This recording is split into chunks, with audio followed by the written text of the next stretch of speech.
I blocked quite a bit of my childhood out. I had multiple stepfathers and kind of bounced around from my mom to my dad. Moving, running, all that was a part of my growing up. So I was really taught never to face anything, just pack my stuff and go. I learned how to fight at a very young age, so I isolated a lot. I taught myself how to read, and a lot of the fantasies that I read would put me there because real life sucked.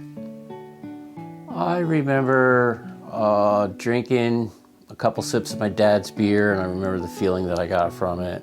The effects of the alcohol were something that I was looking for. I was more of a man, per se, when I was under the influence. So I was under the influence a lot. My real rock bottom was July 31st. I went to a Dark Star Orchestra concert. I had about 15 or 20 Percocets in me. No heroin that day, just pills. And we went from air-conditioned car to air-conditioned bar. So when I got out, probably 95, 100 degrees, all the alcohol kicked in, all the pills kicked in, and I fell out. I woke up like 10 hours later in my mom's house, in my bed, just a wreck. And I didn't know how I got there. My daughter was just turned 21. It was supposed to be a special day for her and Dad to have a show together.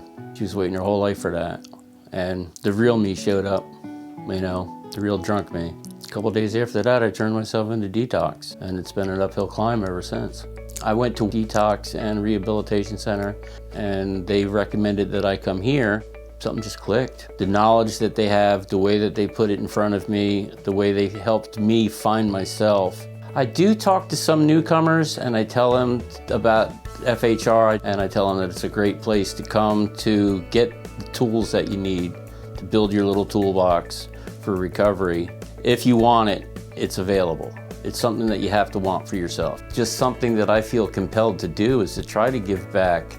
You don't have to be ashamed of yourself. You don't have to be scared. And you can find a better way. I came back into FHR and I did an internship, and I did all the classes, and I took the state test. I passed, and I am a certified peer support specialist. And I help people with intake forms, I help with job searches, help direct them to the resources that they need, and just try to provide a comforting environment for them. I do a lot of art shows in the summer. When the world sleeps, I'm up arting. That's a pretty high point because I get to create and I get to put my thoughts and feelings on paper and, you know, express it to the world. And where I was doing a lot of dark art, now everything I draw today I think has got a sense of beauty to it. All my children, we like reconnected. They like who they see now. I like who I see when I brush my teeth in the morning. I like the guy that's looking back at me in the mirror. I hated him for years. Don't be afraid to look inside yourself and find out who you really are, who you know you are. Don't be afraid to show emotion. Don't be afraid to put your hand out and ask for help.